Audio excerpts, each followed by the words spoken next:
You know, I complain a lot about how AAA games all follow the same templates and are designed by committees and ask too much of developers and soak up all the attention and money and are over-reliant on pushing the newest hardware and treat their audiences like dairy cows and suck and stimmy innovation and suck and suck and suck so bloody hard. And every time I talk about it, I get the same counter. But what about indie games, yachts? The indie sphere teems with innovation, because the barrier to entry for making and publishing games is so low these days. Yes, this does result in a constant deluge of indie games of extremely variable quality, especially on Steam, but the really good ones usually float to the top. I was thinking about this after talking about Undertale last time, and it's true, indie games on Steam are a pretty purely meritocratic system, where only the really good and innovative titles accrue the word of mouth necessary to get a visible profile. But you know what? That just doesn't seem fair. You can't be mind-blowingly good or new all the time, and it's unreasonable to ask that of anything. There are a lot of problems with the meritocratic system for indie games. Firstly, quality is subjective. It's not good games that float to the top, strictly speaking, it's the ones with broad appeal. Hence all the anime sex games that show up on Steam's trending list, which certainly do have broad appeal, lol pun.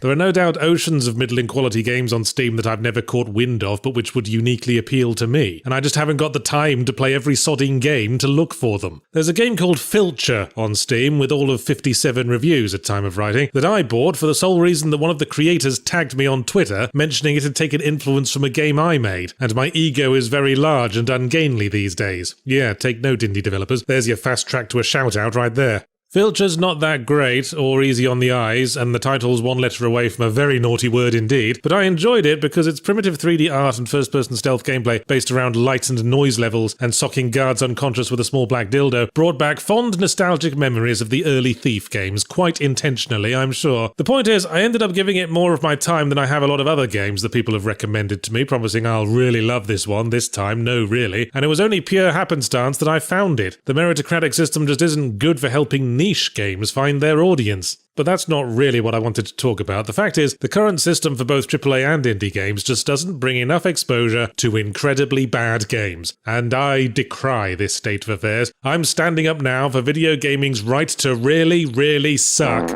Regular ZP viewers will know that many years back I began supplementing my annual top 5 and bottom 5 with the blandest 5 games as well. I started doing this because being bland is not quite the same thing as being bad, in my estimation. Bland is worse than bad, a lot worse. Sometimes people ask me if I prefer to review good games or bad games, and frequently I reply that they're about equally as fun. It's the bland games, the mediocre ones that feel like a chore. The only reason we play games or experience any kind of art is to make ourselves feel something, and even contempt and disgust are feelings. That being the case, the very worst thing a game can do is not provoke much feeling at all. It's only a specific kind of bad that I want populating my bottom 5 list. Games that are awful and misguided but which I still come out of feeling positive. They might be frustrating, annoying, or incomprehensible in the moment, but at least I know they'll be interesting to write about later. I wouldn't use the phrase so bad it's good. So bad it's good is very rare in video games because most games feature at least some kind of repetitive gameplay loop, and you can't usually MST3K your way through the same thing over and over again. A more appropriate phrase might be car crash fascinating. The sort of thing where you really want to break it down and try to figure out the logic that went into it. That's why Balan Wonderworld was my worst game of 2021. I challenge you to find a more car crash fascinating game than that. It's so horribly designed. I mean, what was with that fox that intermittently turns into a cube? And yet, it presents itself so confidently. It clearly made sense to someone. Just as outsider art is necessary to help us question our inherent biases and understandings of what art can be, truly bad games are an enriching part of the culture that surrounds gaming. By examining precisely why the fox intermittently turning into a cube was a stupid idea, we gain fresh appreciation for game design fundamentals. In contrast, bland games are a cultural void.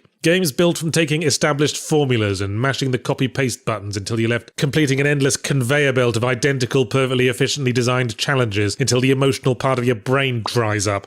Nothing that calls itself entertainment media should leave you feeling emotionally numb, and yet this is what the AAA industry keeps deliberately churning out with its identikit shooters and sandboxes, because all the punters who just want to kill time with non-threatening Skinner boxes make them more reliably bankable than anything that wants to take a risk, and with that prevailing wind, I worry that the truly interestingly bad game is in danger of dying out. Oh, sure, there's no end of terrible indie games, along with no end of every other kind of indie game, but a game that's bad because it lacked resources or because the creators weren't very skilled isn't an interesting story. It's just to be expected, really. Car crash games require a certain set of ingredients. The money, resources, and talent to realize the creator's vision, and the vision itself being completely fucking nuts. And the creator must have that specific kind of ego as well that makes them utterly deaf to criticism. That's the root of it right there, isn't it? So often these stories of legendary car crash games, or so bad they're good movies, are really stories about their creators. The Tommy Wiseaus, the Neil Breens, the John Romeros of the world. But no interestingly terrible idea can survive a AAA level of publisher scrutiny and divided responsibility. An industry of committee design is by its very nature hostile to single visions. Just look at that Bloomberg article about Ken Levine from a few weeks back that is initially about how Ken Levine is totally Duke Nukem Forevering his new project, but ends up turning into a blatant hit piece against the whole concept of auteurism. That's the voice of the industry right there. Stop having ideas and keep making those Skinner boxes, drones.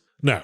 If you want car crashes, the place to go these days is the world of crowdfunding, because that's what happens when you subtract experience and knowledge from the process of greenlighting. But half the time you don't even get a game to take the piss out of because they just scarper with the money. Or they don't. And those are the weirdest ones. The ones that just stand there, not producing anything, and gormlessly staring into space as other people's money piles up around their feet, and after a while you stop finding it funny and start worrying about the mental states of everyone involved. But never mind, I'm sure Star Citizen will be out any day now.